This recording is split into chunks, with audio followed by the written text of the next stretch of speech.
Hello, I will make a short introduction.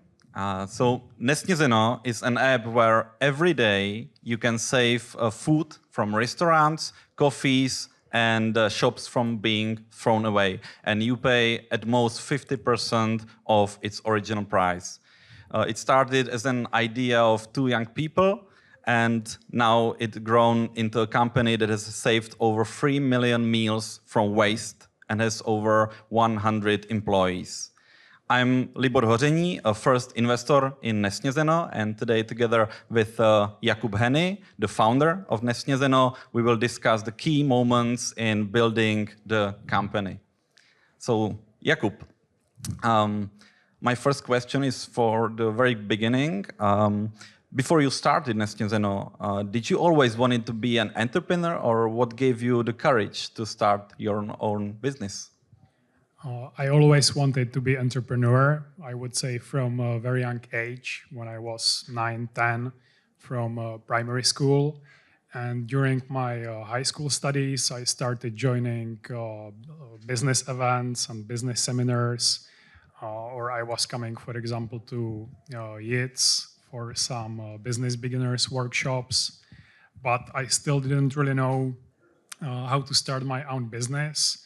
So I decided to find my first job, and I found a job in a Brno-based startup, ulovdomov.cz, where I learned a lot about how to start a business. It was a small company at that time. There were only 10 people, and they were super transparent about how to run the business, how to raise the money. And that was something that was inspiring me a lot. Thank you. My next question is for MVP, because I think that using a Facebook page for validation of idea is actually one of the best validations I have ever seen, because the Facebook page can be set up in 5 minutes and for free. So great respect for this great approach. So why did you choose to test your idea with just a Facebook page instead of spending money on a full platform? Well, for more context, we started as a simple Facebook page.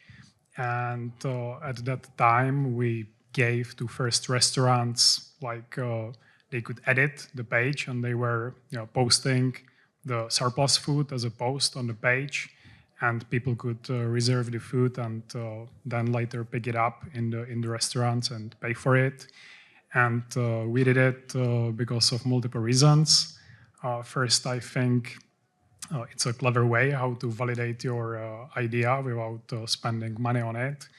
And secondly, to be honest, we didn't really have any money to invest it in the development of the app. And we didn't have IT skills or development skills, so we couldn't develop the app by ourselves. And this Facebook page, what we did, it gave it a super viral effect for the beginnings. And we were able to build the community super fast in multiple months.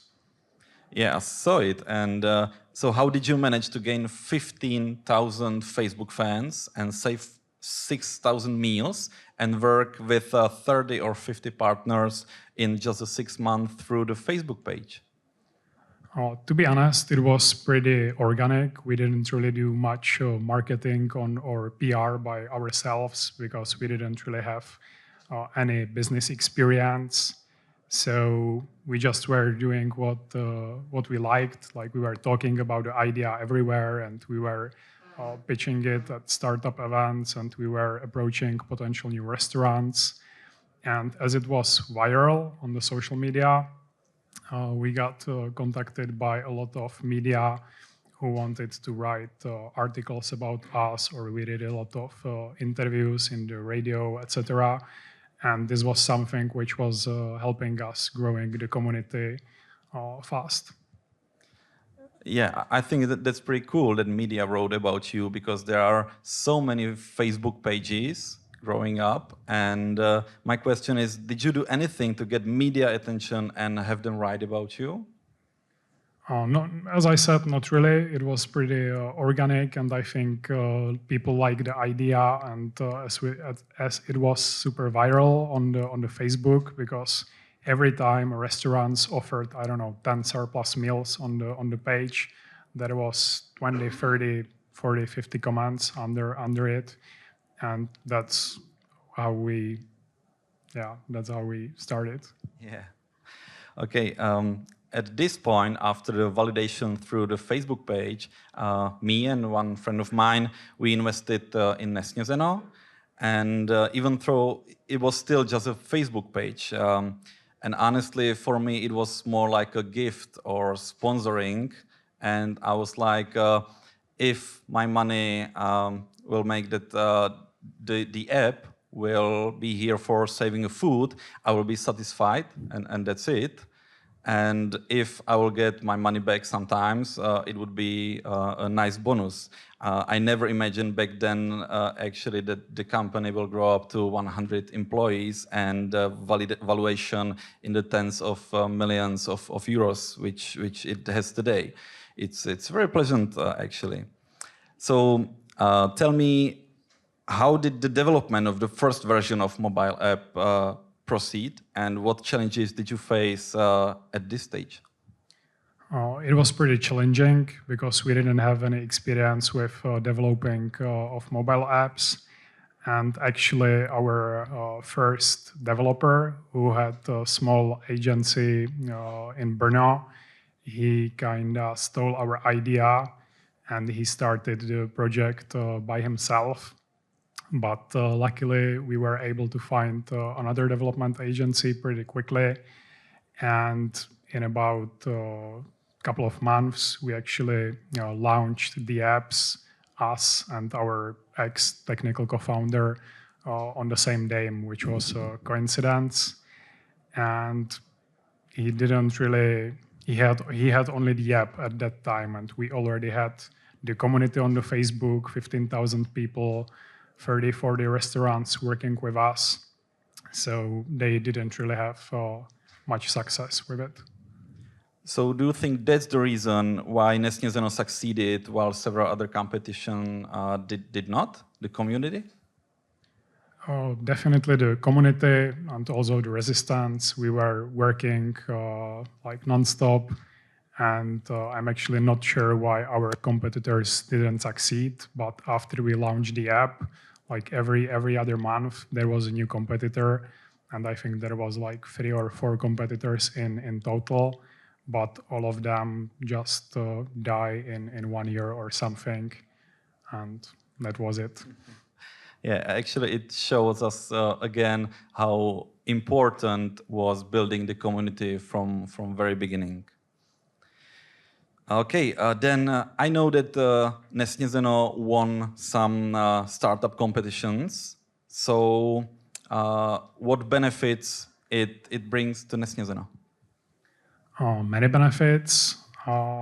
We were joining a lot of competitions, and it helped us a lot with the PR, because every time we won some competition, there was multiple articles about us in medias. And also we won some money in these competitions. Like we attended Nastartujte se from Komerční banka, and we won like 200,000 Czech crowns, which was quite big money for us at that time. So it was helping growing the business. Okay, I also know that you won a car in one of those startup competitions, and I actually love the idea how you communicated to your Facebook fans, because the competition was based on voting of people, so people vote for the best startup, and you didn't just told the Facebook fans, please give us the vote, we want to win, as the others, but you said, if you will give us the vote, we will win a car, and we will use the car for saving food. I think that that's really great. Not just ask what you want, but tell them what benefits it brings to them. And so the next episode is COVID. it must be very challenging for Nesnězeno with restaurant closed. So how did you deal with this challenge, and what was the role of the charity collection? Well, COVID was a super challenging period for us, and we did multiple things. We changed our concept a bit, or quite a lot.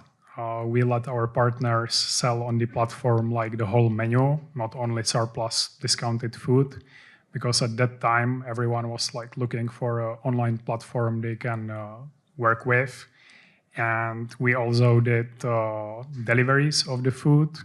I was actually doing courier for Nesnězeno with my co-founder as well. We had our two own cars, and also we were working with Dodo and Liftago and other providers. And secondly, we did charity donation, and our users, they could buy a food for nurses or doctors or people working in the COVID centers, or they could donate money on food for homeless people.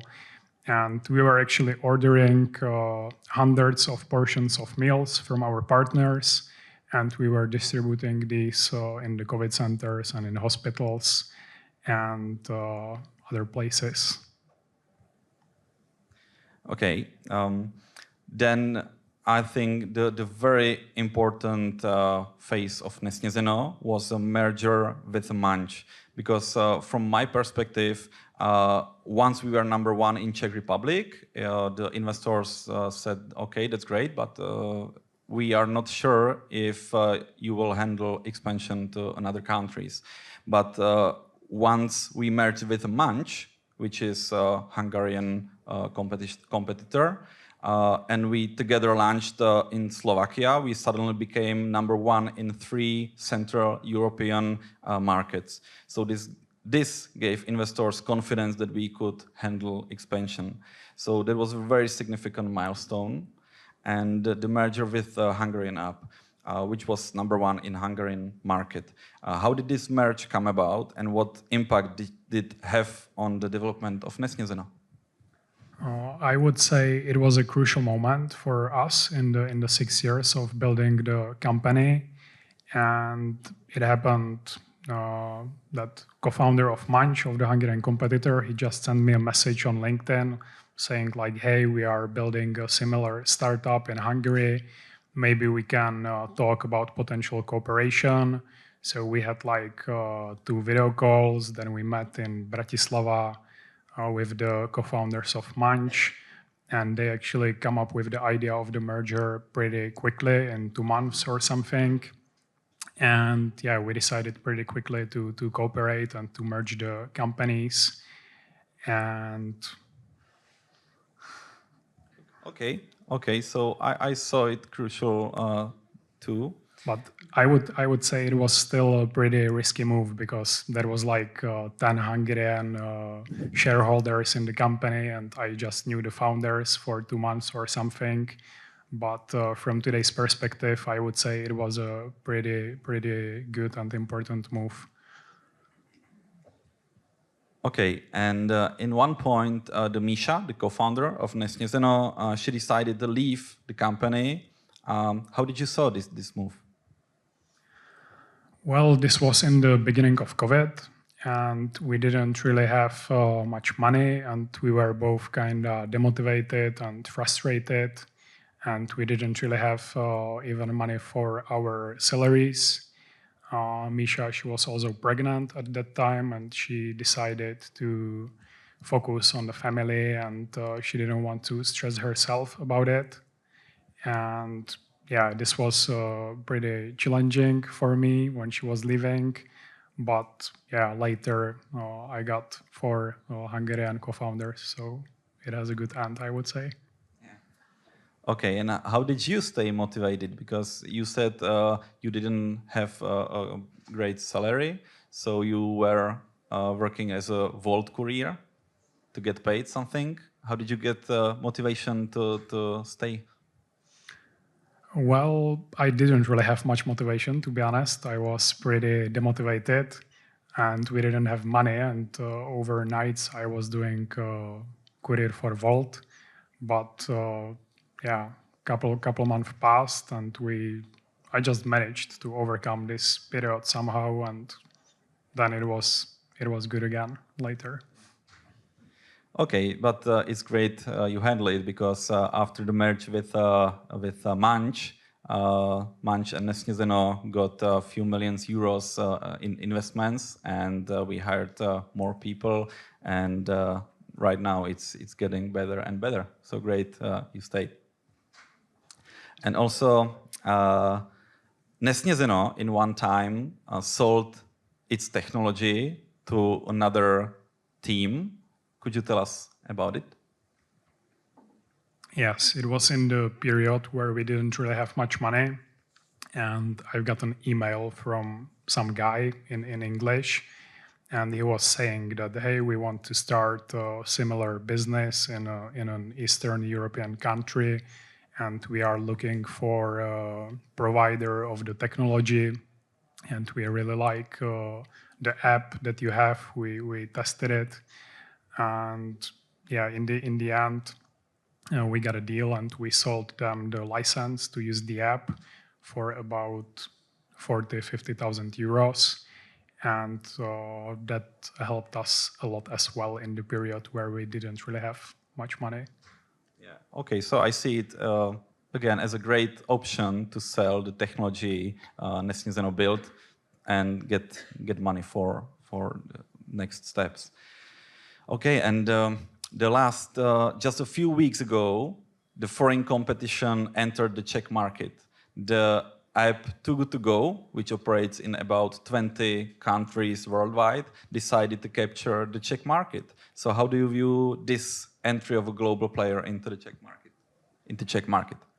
It's already 6 months actually, and it's pretty challenging, I would say, because I didn't have this experience yet to compete with such a big company. They are on 19 markets, as you said. They are having 1,500 employees, and it's a different thing than what we experienced in the beginning when we were small and we had just a couple small competitors. So I would say it's a new challenge for me. But what I can see is that this is like motivating our team a lot. Like everyone is working hard, and things that took us, I don't know, a couple of weeks before are now like easier. We are moving faster forward. And also for me, after 6 years in the company, it's like a new push and new challenge, and I'm actually kind of enjoying it. Okay, sounds great. So my last question, then we will have a questions from the audience, is what are the future plans for Nesnězeno in the next few years? Currently, we are on the 4 markets: Czech Republic, Slovakia, Hungary, and Romania. And at the moment, we are working on stabilizing these markets. But in the same time, we are also working on research for the expansion, because we want to grow, we want to become bigger, we want to expand. And also there is a quite big push from our investors, and they are expecting we will expand. So I would say in the next 2 years, we will probably expand in 2 or 3 more countries. So that's the future plans. Okay. So the last question from the audience, how are you competing? No, I'm sorry, this question you already answered. So did you start Nesnězeno with the business potential in mind, or was it only non-profit, to good case? I would say we started it as a business. Like I remember in the beginning, for a short period, we were discussing if this should be an NGO or a business. But I think both me and Misha, we were pretty business oriented, and yeah, we started it as a business. Okay, and I will just answer the question for me, is if it is my the most successful investment. So I will say we didn't sell the company yet, so maybe in the future. So I still don't know, but thank you.